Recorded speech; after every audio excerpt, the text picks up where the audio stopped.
आज हम एक ऐसे एनिमे मूवी के बारे में बात करेंगे जो philosophy of death and moral values पे डायरेक्टली या इनडायरेक्टली एक बड़ा सवाल उठा देती है। मतलब जो हम फील करते हैं चीज़ों को या जो एम्प्टीनेस होती है उसे एक्सप्लेन करता है। क्योंकि हम सब अपनी लाइफ में कुछ ट्रॉमास एक्सपीरियंस करते हैं जो हमारे लाइफ में से एक्साइटमेंट और हैप्पीनेस को बहुत डिस्टर्ब करती है और साथ ही साथ ये हमारी पूरी लाइफ को शेप देती है। जैसा ट्रॉमा वैसा शेप। तो चलो उन सवालों को फील करते हैं और साथ में हम उनके जवाब ढूंढते हैं।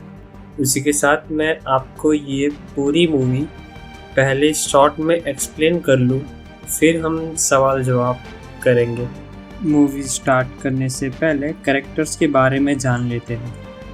तो स्टोरी के मेन कैरेक्टर्स है शिकी, बहुत ही इंट्रोवर्ट पर्सनालिटी की, बट जितनी इंट्रोवर्ट है उतनी शार्प भी है।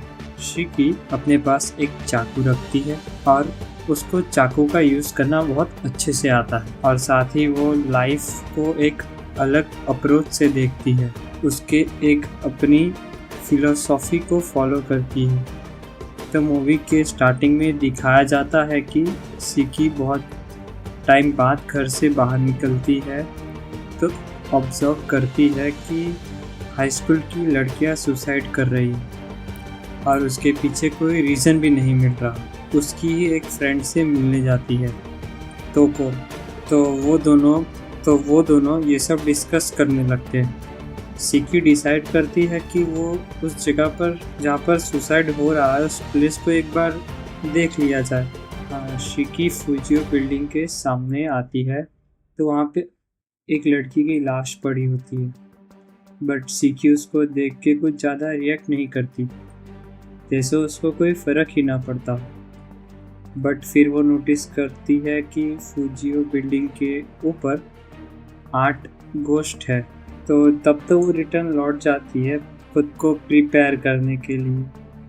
जब वो अगली बार बिल्डिंग के अंदर एंटर करती है तो वहाँ पर उसके ऊपर एक गोश्ट अटैक भी कर देता है और वो नियरली उसको पोसेस कर लेता है। उसके हाथ को कंट्रोल कर रहा था।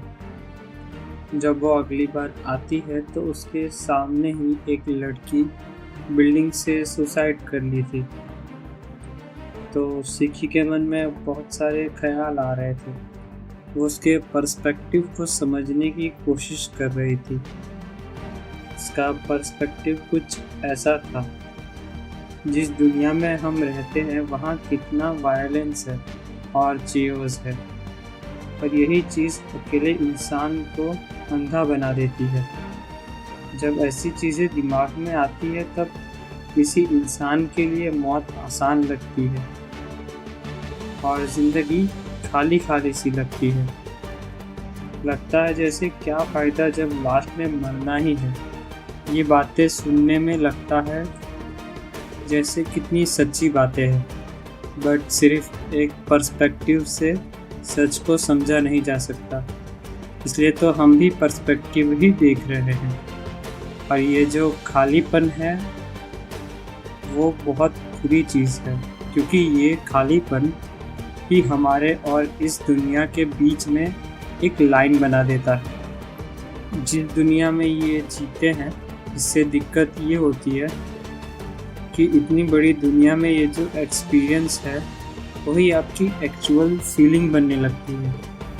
तब माइंड इतना कंफ्यूज और डिप्रेस होने लगता है कि सिर्फ खुद की बर्बादी ही दिखाई देती है। तो जब शिकी टेरेस पे पहुंची तब उसके सामने वो 8 गोश्ट खड़े थे, जिनका वो ब्रूटल तरीके से ख़त्म कर देती है एक एक करके। फिर हमें मेन गोश्ट की बैक स्टोरी बताई जाती है, दिखाया जाता है तो पता चलता है कि ये तो कोई पेशेंट है, मतलब कोई मरीज़ है। वो बहुत लंबे समय से एक ही रूम में है। तो वो जो गोश्ट होता है उसकी एक विश होती है कि वो फ्लोट करना चाहता था। बट जब उसके माइंड में फ्लोट करने बट जब उसका माइंड फ्लोट करने लगा तब उसको एक साइड अपनी बॉडी को केयर करना था और एक साइड पे फ्लोट करना था। गोश्त को बोर होने लगा तो उसने एक आध दो बच्चियों को और बुद्धि बना लिया। तो टोटल 8 गोश्त को शिखी ने मारा। तो जब ये गोश्त मरते हैं तब वो वही बॉडी अवेक हो जाती है। यहाँ पे एक और चीज़ ऑब्जर्व कर सकते हैं, अगर कोई इंसान एस्केप करता है किसी कारण से, नहीं तो किसी कारण से ज़रूर, तो ये चीज़ को इसमें फ्लोटिंग का नाम दिया गया है। क्योंकि गोश्त ने बहुत सारी लड़कियों से सुसाइड करवाया था तो अब गिल्ट तो आना ही था। अगर ठीक से समझे तो गोश्त ने ये सब कॉन्शियस होके नहीं किया था। अगर मान लेते हैं कि गिल्ट नहीं है तो आगे के जो डिसीजंस है वो गिल्ट पर डिपेंड नहीं करने चाहिए। तो गोश्त को गिल्ट फील होने लगता है तो अब वो सुसाइड कर लेती है। इतना गिल्ट था कि नॉर्मल सी मौत भी बहुत खूबसूरत लगने लगी।